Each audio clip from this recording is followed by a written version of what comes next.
Hi everyone, this is Corey, and my community of practice is a group called MarriageStrong. And to outline what I'll be talking about today, I'll start off with describing what MarriageStrong is. It's a really cool program for those who are married or about to be married. Then I want to talk about my MarriageStrong group and what that looked like, give you a little context for that. Finally, I'll talk about what a COP is, a community of practice is, and finally, I'll tell you why MarriageStrong is a community of practice.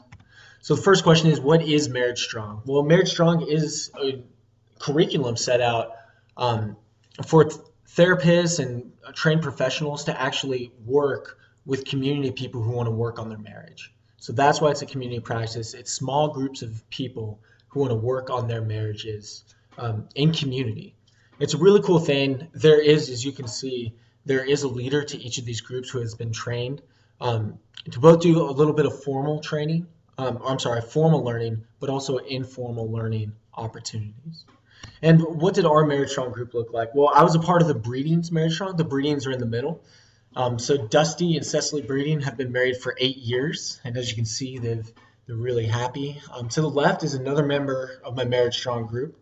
You can see that these were the Moores. The Moores have been married for over 30 years, and that's Sandy and Gary. Just such a fun couple to be around. Really interesting. And then if you look on the right, that's me and Paige, and we are currently we're currently -1 week to getting married. When we started, we were about -30 days to being married. So we're really excited to be a part of this group, be a part of this community, to just practice marriage. And what is a community of practice? Well, a community of practice is when all members of a community share an interest, in this case, marriage. And it's an opportunity for them to collaborate, and communities of practice have the space for collaboration in order to build a mutual trust. And without this mutual trust, it's very hard to form a community of practice.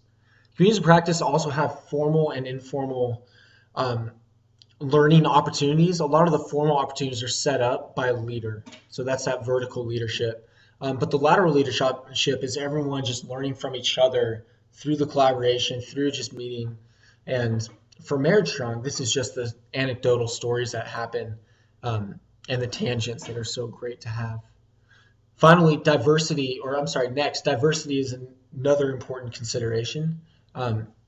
In our Marriage Strong group, diversity really came in the form of age as well as the type of marriage. In other communities of practice, it can be different social economic statuses, different things like that.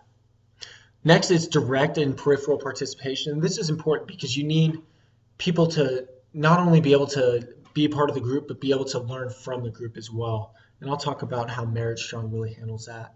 And finally, open to all skill levels. And this is kind of a funny concept to think of in marriage and thinking of marriage as a skill. But really, Marriage Strong allows anyone, including people who are a week away from being married, to be an active participant in their practice. So how is Marriage Strong a COP? Something I really love is the fact that Marriage Strong emphasizes marriage as a hobby.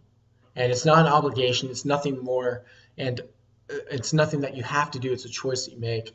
And for everyone who is present, all the couples who are present in our Marriage Strong group, you could tell that everyone wanted to treat this as a hobby and let this be a date night, etc. This was something that they took very seriously. And I really like that, showed a general passion for everyone in the group and led it into being a COP. Next, organic leadership. We did have Dusty and Cecily, who were the leaders, the designated leaders, but everyone was a leader in their own right. And each relationship had their own quirks and their own passions, and it was really cool hearing from everyone and seeing just how everyone would handle their own leadership within the relationship itself. And next, diversity of age and marriage type. This is something that was very present, and just seeing also generationally how a marriage that survived 30 to 40 years is very different from a marriage that's just starting. That's something we've really enjoyed working through as a community. I put a question mark after open to all levels of marriage skill, and the reason why is because it's funny to think of marriage as a skill, as I mentioned earlier, but Marriage Strong is open to everyone. It's open to people. It's an inclusive community for those who want to work on marriage. Next, peripheral participation. This is an interesting point because there are formal groups that are set up for Marriage Strong, but the peripheral participation is not what happens in the group itself, it's actually the conversations that stem from the group. So, for instance, when we went over different spiritual giftings and talked about how to work as a cohesive unit within a marriage with those spiritual giftings, I was able to bring that conversation into work and able to talk to 2 or 3 couples at work about, man, this is what we learned at Marriage Strong. This was such a cool thing. If you guys want to do it, here it is. And that, in my opinion, is the peripheral participation. And finally, the formal and informal learning. Every Marriage Strong class that happened about once a week, every class had an hour and a half designated, and of that, it was only a 30-minute curriculum. So it had 30 minutes of structured formal learning. Then it also had a full hour of just being able to have a dinner together, as well as learn a little bit about each other's story anecdotally. And that is the informal learning section. So that was my participation with the community of practice, and it's really cool just seeing how even something as just commonplace as marriage can become a community of practice. So thank you so much for listening.